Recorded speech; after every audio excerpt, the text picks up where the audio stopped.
and welcome back to Hoops Lounge. We're the show that's just as disrespected as Chandler Parsons. My name is Marc Griffin, a.k.a. Montreal Mark. I'm joined by my partner in crime, Phil Boileau, Sporting Phil, and we're joined by guest Ryan Henry, who's with Below The Hardwood, which is a great blog in Toronto, and he also produces One-on-One with Will and Dwayne, which is a great radio show on TSN 1050 in Toronto. Now, today we're going to be discussing the Dallas Mavericks, Mark Cuban's been doing a lot, let's just say, retooling this summer. Ryan, you're the guest, so I'm going to throw this to you, and thanks for being on the air. Chandler Parsons, is he worth this near-max 99.96% money deal he just got with the Mavs? First off, thanks for the invite. You guys know I love talking my Mavs basketball, and honestly, as much as people want to say they overpaid Chandler, they had to do it. Mark Cuban, finally, the third summer, finally gets something out of the fruit basket. 45, 46 mil, you're going to say that he overpaid, but that's what he had to do to stop Daryl Morey from matching Parsons. And with Dirk's contract taking that 30 mil going to 25 mil discount, it actually balances out because Dirk was going to make that money anyway. So when you kind of look at it in the sense, I'm paying Chandler and Dirk as a duo, then it doesn't seem like we're overpaying Parsons, so I'm on board. Phil, now there's been word out of Houston's camp from the Rocket Man, James Harden, that he and Dwight are the cornerstone of that institution. So does Chandler Parsons actually have the right to feel like he's disrespected?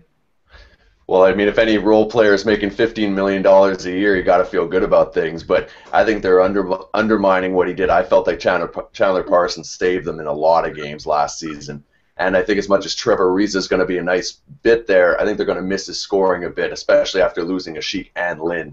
But Chandler Parsons, I think a motivated Parsons to a new Mavs team is going to have a chip on his shoulder. And exactly, you brought up the greatest point. When you put together Dirk and Parsons' contract together, I mean, really, if you had paid Dirk 15 and you had paid Parsons 8, no one would be saying anything. So at the end of the day, you're paying the same money. You got a lot of these players back, and I can't wait to watch that first game.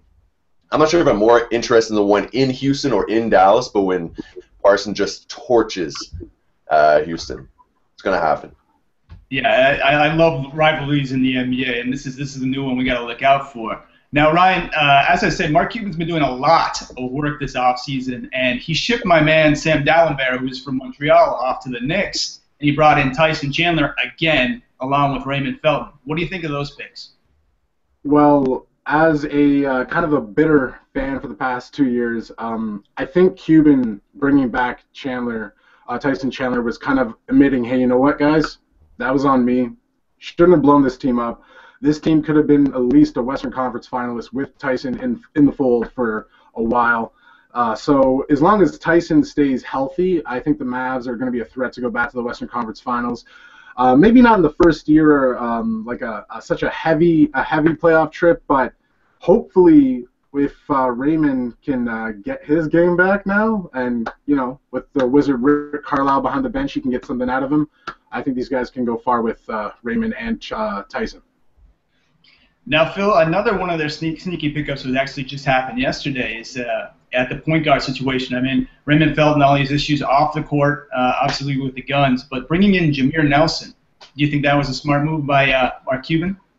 I think it's really interesting that they went from one of those teams that no one spoke about the point guard position to now Devin Harris, Nelson, and all this depth. I mean, if you look at where they're spending their money, I mean, the point guard position is a hugely important place. And when it comes to scoring, bench scoring, it assures that for 48 minutes they always have talent on the floor. I mean, their best players are obviously on the wings, being Parsons and Nowitzki and Monta Ellis. But these guys all kind of are that same. They can create their own shot, they can shoot, and they can defend. I think it's kind of an expensive riches. And what we're not talking about is the deals that all these Mavs are signing. Aside from Parsons, these guys are all making what could be argued as under market value. So he's actually, for a guy who spends a lot of money on these Mavs, Mark Cuban's getting some good deals out of all these guys coming back. And who is their big casualty? Vince Carter? I don't think you're really going to miss him at all with guys they brought in here, especially with the three-point shooting. They were worried about that, but with Nelson and Parsons, it's covered.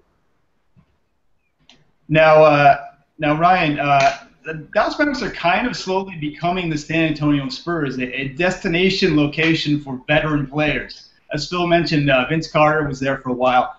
Shawn Marion, the Matrix, has been there. There's question marks whether or not he's going to be back. They picked up Rashard Lewis for about 5 minutes, realized he's got a horrible, I believe it's his knee, he's gone. And now they just picked up Richard Jefferson. Do you think there'll be more vets joining the squad? Well, they've done a good job filling up the bench. Obviously, losing Carter was a blow because the timely threes were amazing. As you saw against the Spurs, I can't remember which game it was, but that three-point shot was amazing. The bench is looking a little bit better than it did a week ago. Obviously, we just got Al-Farouq Aminu, which I think is an underrated pickup. The defense has been a question in Dallas, and as long as Farouk can do what he's supposed to do, combine that with Chandler Parsons, obviously Tyson Chandler, I think the defense has drastically improved.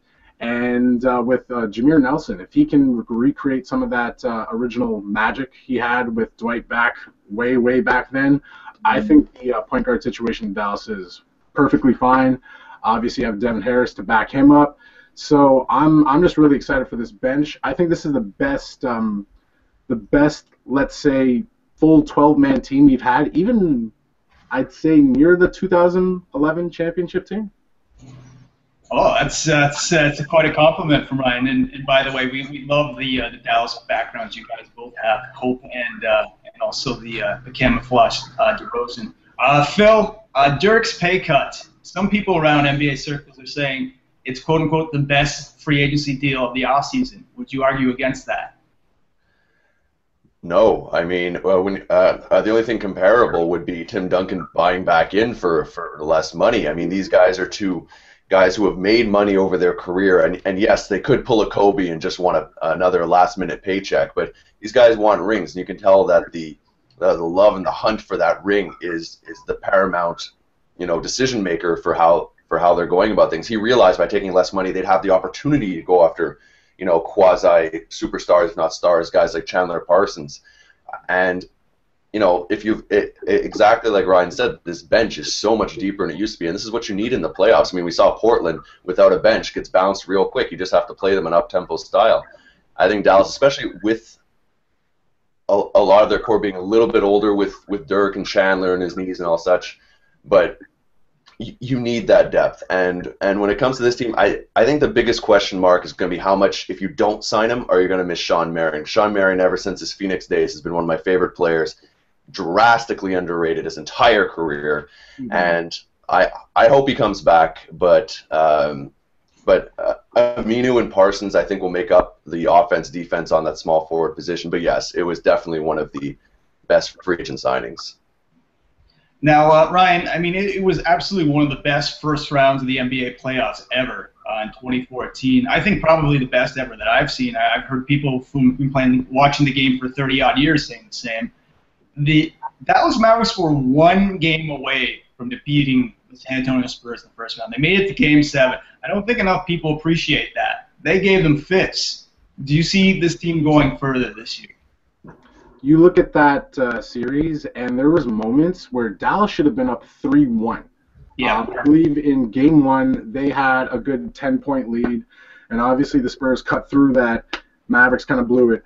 And we saw what they did the next two games. Honestly, I thought the Mavs were literally moments away from winning that series. Just a couple things that went wrong. Tony Romo showed up for once. I may be a Dallas Mavericks fan, but I'm not a Cowboys fan.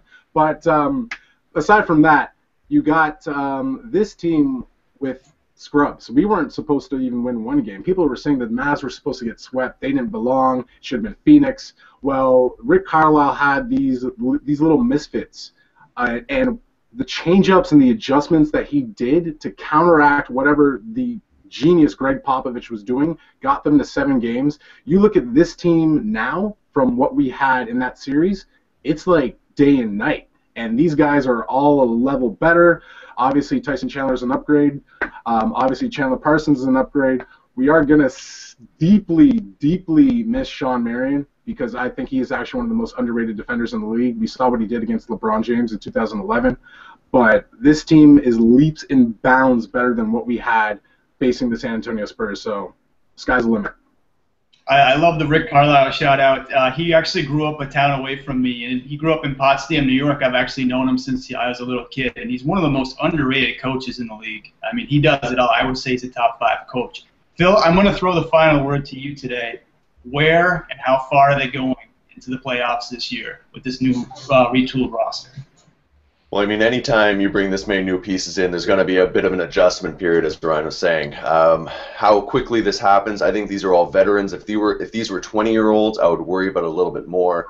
My biggest worry is that on the wing, when you're trying to keep Parsons and Nowitzki on the floor together, yeah, I understand you have Aminu and you have other guys on the bench, but how can they counteract how the other teams are going to take advantage of that? They're going to be able to spread the floor like few teams are going to be able to. Their guards are going to be able to penetrate. I've been a huge Devin Harris fan for years and years. I think he's been extremely underrated, especially on the defensive end. And if you can defend the point guard position in this league, you have a chance to win a lot of games. They're going to be a huge team. I'm going to say they can get past round 2. I think they've leaped over, in my mind, Houston, because Houston lost a lot of players, and I really don't believe in the drama that's going on there. I think if these two teams met, Dallas would have their way with them. I still don't see them on the level of OKC or San Antonio in the West, but I'm an OKC fan, so it's a little tough to say. So I'll say just underneath there. I can see them as a top 4 team in the West. Well, it seems like there's quite a lot of hope coming out of Dallas. So, Ryan, I will throw it to you. Tell us a bit about Below the Hardwood and one-on-one with Will and Dwayne. Below the Hardwood started that with a bunch of friends. We just wanted to talk basketball. You can find us everywhere, as we say on the show, BTH, everything, Facebook, Instagram, Twitter. Just Google it, Below the Hardwood. We are just much like your Hoops Lounge. We basically just love the game, and you can join the conversation anywhere. And for one-on-one with Will and Dwayne, obviously you can check that out. TSN 1050 Toronto, usually pretty much every Sunday night.